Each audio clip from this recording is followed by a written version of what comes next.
Hello guys! So 2013 is winding down and I absolutely cannot believe it. It feels like just yesterday I was staying up late watching a Friends marathon and waiting for the New Year's ball to drop at Times Square, and now it's time to do it all over again. So to celebrate the new year, I thought I would make a book video of the top 10 biggest book spoilers of 2013. Woo! Yeah. Just a warning, spoiler, these are going to contain the biggest spoilers for the following books. House of Hades, Fiery Heart, The Madness Underneath, Allegiant, definitely Allegiant. If you haven't read it, run, just don't even watch this video. Clockwork Princess, Through the Evernight, and Prodigy. So if you have not read any of the books I just listed, this video is probably not for you, but hey, you can still watch one of my videos. How about the Christmas Cracker book tag, which I will link in the little fancy description below. Check it out, people, yeah. Alright, so if you haven't read those books, read them and then come back. So bye for now. Alright, on to the book spoilers. The first book spoiler, number 10 on my list, is finding out that J.K. Rowling is the real author of The Cuckoo's Calling, not Robert Galbraith. I never had even heard of this book before, and then when I found out J.K. Rowling wrote it, I decided to check it out because she is the queen of literature. And I was so impressed with it. Anyone who thinks she's like a one-trick pony with Harry Potter should give them this book. Throw it right at their heads. Not to hurt them or anything, because we still want them to be able to read it. But this book will absolutely change their mind. It's so good. I don't really read mystery books, but this one was absolutely addictive. And according to Goodreads, it is a series, which, oh my good golly gracious, JK, we need a new one right now. So get on that, please. So yeah, I highly recommend it, and it was definitely a surprise to find out that she wrote this little book in secret, because I didn't think J.K. Rowling would be able to do that in this day of technology, and she wasn't able to pull it off for long, but she was able to pull it off, so congrats, J.K. Rowling. Number 9 on my list is finding out that Annabeth and Percy actually made it out of TARDIS, because, let's be honest, we all thought they were going to be in there for at least 2 more books. Number 8 on my list, I don't actually own the book, but Tessa from Clockwork Princess choosing both Will and Jem in her little fancy love triangle that she had going on.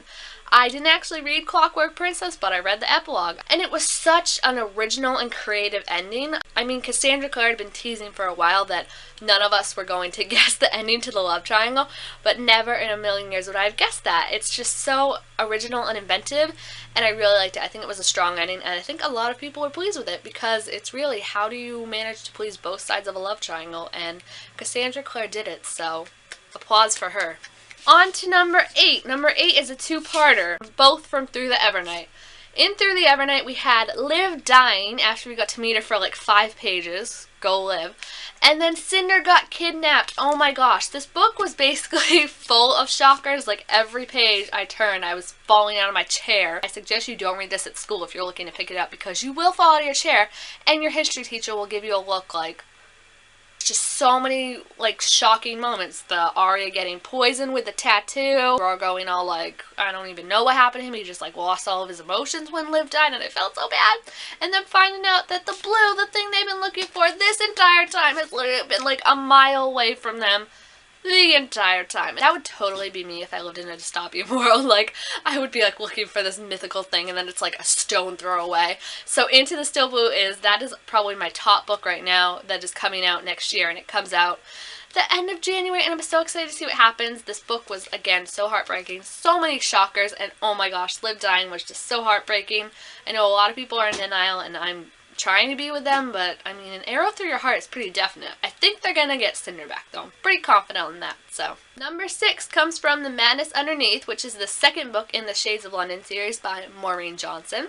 Not a lot of people have heard of it, but this had one of probably my biggest shockers of all time, like all of the books I've ever read, and that was Stefan dying and coming back as a ghost. And the coming back as a ghost thing wasn't really that bad, because I mean, you know, people do that all the time. I mean, look at American Horror Story. People die and then they come back 2 weeks later. Surprise, bitch! But I really think he died in such a mundane way to be in like a supernatural series. Like, we're used to people getting stabbed by ghosts or sucking their souls out by witches, and he basically died a way that any person walking on the street could, and it was just so unexpected. And when it happened, those are some of the most heartbreaking words in literature. Me and my friend were passing notes back and forth the other day in class, like coming up with the saddest lines, and I think I won when I said the guy's lines that was like, I can't wake Stefan up, because that just tugs at your heartstrings so bad, and it was definitely one of the most poignant deaths I've ever read, and considering I'm a big young adult reader, I've read a lot of deaths, so. Number 5 on the list is again a book maintenance one, and this one sucker punched me in the gut. I ran around screaming for 5 minutes. This isn't happening! This isn't happening! And that is that The Retribution of Mara Dyer, the 3rd book in the Mara Dyer series, which was supposed to come out October 3rd, got pushed back to June 4th, 2014. For those mathematically challenged people at home, that is a grand total of 8 months. 8 whole months. I think it's 8 months, right? I did my math right? I cannot believe it. I was so looking forward to this book. It came out the same day as Allegiant, and I was all set, because I was like, if I can only buy one book, I'm going to get Mara Dyer. I need to know what happens. If you've read the ending for this one, which would have been on my list, but it came out in 2012, so I couldn't put it on the list, you need to get the next books after this. They cannot make us wait 8 months for it. I mean, it's down to, not as much now, but still, it makes me so mad, and it's I appreciate the fact that Michelle Hodgkin wants to write a better book. I've read her blog post. That's great. I mean, thank you for doing that. Unless you kill Noah off, then you should have stuck with your original one.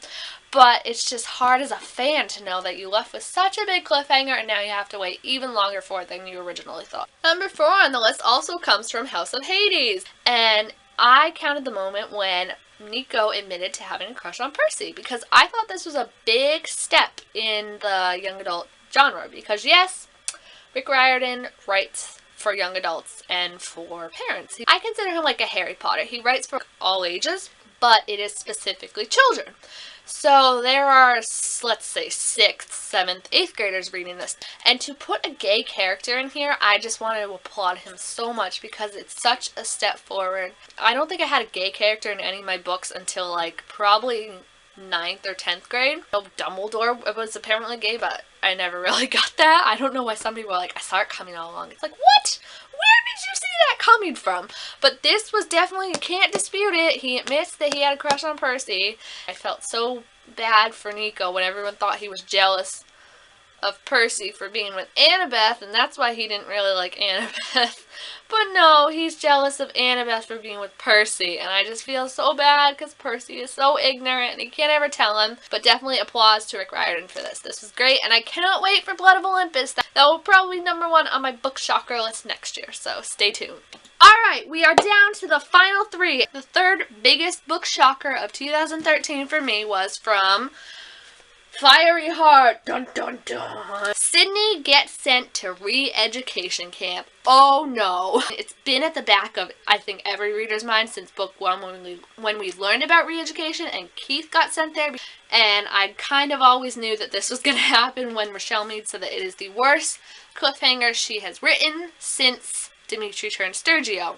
But I think the worst part of it, not Sydney getting sent to re-education camp, because yes, that sucks, but how crazy it's going to make Adrian, because he is basically eating himself up with the guilt over taking the bipolar mood stabilizers, so now he can't access the spirit and find Sydney. But I mean, the way it sounds at the end of this book, it sounds like they're going to find her like that, and they're not re-educating her, so she'll probably still be in love with him. So I don't know why Rochelle Mead made it sound like it was worse than Dimitri being turned Sturgio, because in my opinion it wasn't as bad, and I just think more the effect on Adrian and seeing his point of view is going to be so heartbreaking, and I feel really bad for Adrian, even though it's kind of Sydney's fault because she made him go on the pills, but it helped him. So I don't know, it was definitely a big punch in the gut, because it was one of those things where you're like, it's not gonna happen, it's not gonna happen, and then it happens, and you're like, oh. Number 2, ready for this? Da-na-na-na-na-na-na. It comes from Prodigy when Dave found out he was dying. Granted, Champion, the last book in the series, is already out. I have not read it yet, so that's why I couldn't include anything from that series. I've heard it doesn't have exactly a happy ending, so maybe it would have made it on this list. But I'm going to stick with Dave finding out he was dying, because that really, truly sucked. And I don't even know how to explain it more than that. Normally, when we read about characters, they're dead. or they get killed like instantly. We never really find out about a character who learns they're dying, and you have to break things off with June and break her heart. And June, who's so logical and calm, like basically broke apart and with him. And I was like, no, Day, I know you're doing it to protect her, but no, no. So I don't know how they're gonna deal with this in Champion. If you've read it, please tell me if it's good or not. Don't put spoilers in the comments, but please tell me if it's good, because after all the Allegiant feels, I need a happy ending.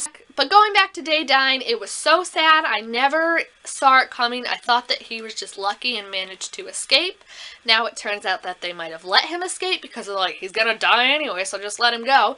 And it's like, what is going on? Marie Lu, you can't play with my feelings like this. You give me a whole 2 books, basically, to fall in love with this character. And then at the end, you're just like, he's gonna die. And I'm like, no, that's not cool. That's not cool. Time for my #1 book shocker of 2013. Have you guessed it yet? Can you? Can you? It is Trish dying in Allegiant. No! I was just like, ugh.